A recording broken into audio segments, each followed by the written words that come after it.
చిడిలో ఊరికి పెట్టుకొని కదా చేసుకుంటారు.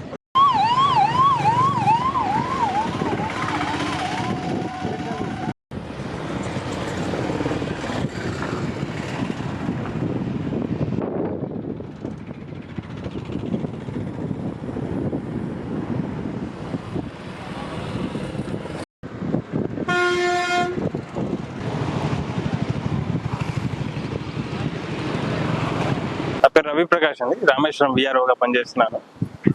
నిన్న రాత్రి మనకు వచ్చిన సమాచారం మేరకు ఏదైతే గండికోట పూర్తి స్థాయి నీటి మట్టం వచ్చినందువల్ల అక్కడ నుంచి ఈ పెన్నా నది నుంచి దిగువకు నీరు వదులుతున్నారనే సమాచారం మేరకు మనకు ఇప్పుడు ఈ రామేశ్వరం ఆర్టీవీపీ రోడ్లో ఉన్నటువంటి ఈ రోడ్డు మనకు వాటర్ ఓవర్ఫ్లో అవుతుందనే ముందస్తు సమాచారంతో ఈ చుట్టుపక్కల ప్రాంత ప్రజలందరినీ కూడా అలర్ట్ చేయడం జరిగింది తహసీల్దార్ గారి ఆదేశాల మేరకు. ఈ పొద్దున ఎర్లీ మార్నింగ్ 5 ఆ టైంలో కూడా ఈ రోడ్డు మొత్తం డ్యామేజ్ అయిపోయి రోడ్డు పై నుంచి వాటర్ ఓవర్ఫ్లో అవుతున్నాయి. పోలీస్ వాళ్ళు కూడా సమాచారం తెలిపినాము. పోలీస్ వాళ్ళు కూడా ఇక్కడికి వచ్చి రాకపోకలను ఆపివేసినారు. జనాలందరూ కూడా అప్రమత్తం చేసినారు పోలీస్ వాళ్ళు కూడా. ఈ మార్గంలో అయితే ఆ ధర్మలకు పోయే వాహనదారులను కంట్రోల్ చేయడానికి మా గ్రామ రెవెన్యూ సహాయకులు, గ్రామ రెవెన్యూ అధికారులమైన మేము తహసీల్దార్ గారి ఆదేశాల మేరకు ఇక్కడ కాపలా ఉండడం జరుగుతూ ఉంది. ఇక్కడ ఎటువంటి అవాంఛనీయ సంఘటనలు జరగకుండా జనాలను అప్రమత్తం చేస్తా ఉన్నాము. ఇప్పుడు 12,000 క్యూసెక్కుల నీటిని కంటిన్యూగా వదులుతున్నారనే సమాచారం ఉంది. ఇప్పుడు గత 3 రోజులకు వచ్చినటువంటి వర్షాలకు మైలవరం జలాశయం పూర్తిస్థాయి నీటి మట్టం రావడంతో ఇక దిగువకు నీటిని వదులుతా ఉన్నారు. మనమైతే ఈ చుట్టుపక్కల ప్రాంత ప్రజలకు ఎటువంటి ఇబ్బంది కలగకుండా వాళ్ళు అందరినీ అప్రమత్తం బీట్ ఆఫ్ కౌంటం చేసి అందరినీ అప్రమత్తం చేయడం జరిగింది తహసీల్దార్ గారి ఆదేశాల మేరకు.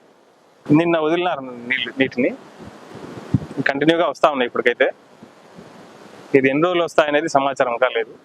సమాచారం కనుక్కొని మేము ఇక్కడ కాపలా ఉంటాము. నా పేరు ప్రేమ్ సాయి యాదవ్, ఇక్కడ రామేశ్వరం విఆర్ఓ నుండి. ఇక్కడ మార్నింగ్ నుంచి ఓవర్ఫ్లో అవడం వల్ల రోడ్డు పూర్తిగా డ్యామేజ్ అయినది. కావున జనాలందరూ గమనించి దీన్ని ఈ మార్గాన్ని ఎంచుకోకుండా సోమాపల్లం మార్గం నుంచి ఆర్టీవీ వెళ్ళే వాళ్ళు, అటు సైడ్ వెళ్ళే వాళ్ళందరూ ఆ మార్గాన్ని ఎంచుకోవాల్సిందిగా కోరుతున్నాము. ఇక్కడ గత ఇంకొక 4 రోజుల వరకు ఇలాగే ఉంటుంది పరిస్థితి ఇక్కడ. కావున జనాలందరూ దృష్టి చేసుకొని ఈ నదీ ప్రవాహాల్లో బట్టలు ఉతుకునే వాళ్ళు కూడా వెళ్లకుండా కొద్ది రోజులు ఒక 4 రోజులు మాకు సహకరించాలని తెలుపుతున్నాము. అలాగే ఇక్కడ తిరిగే వాళ్ళు, పిల్లోళ్ళు ఇది చూడనికి ఎక్కువ వస్తున్నారు, ఫ్లో అంత రివర్ చూడనికి. వాళ్ళు బ్రిడ్జ్ పై నుంచి చూసి ఇటు సైడ్ రాకుండా, అందరు రివర్ ప్రాంతాలలోకి దగ్గర రాకుండా జాగ్రత్తగా ఉండాలని తెలియజేస్తున్నాం. పోలీసు వాళ్ళ నుంచి కూడా చెప్తున్నాము. తహసీల్దార్ ఆదేశం వరకు మేమంతా ఇక్కడే ఉంటాము. రౌండ్ ద క్లాక్ చూస్తూ ఉన్నాం. మొత్తము రివర్ బెడ్ అంతా మొత్తం రౌండ్స్ వేస్తూ ఉన్నాం, తిరుగుతూ ఉన్నాము. కావున మీరు కూడా మాకు సహకరించి జాగ్రత్త ఉండాలని తెలియజేయడం. ఈ వీడియో మీకు నచ్చినట్లయితే లైక్ బటన్ క్లిక్ చేయండి. మరిన్ని వీడియోలను పొందడానికి దయచేసి సబ్స్క్రైబ్ చేయండి.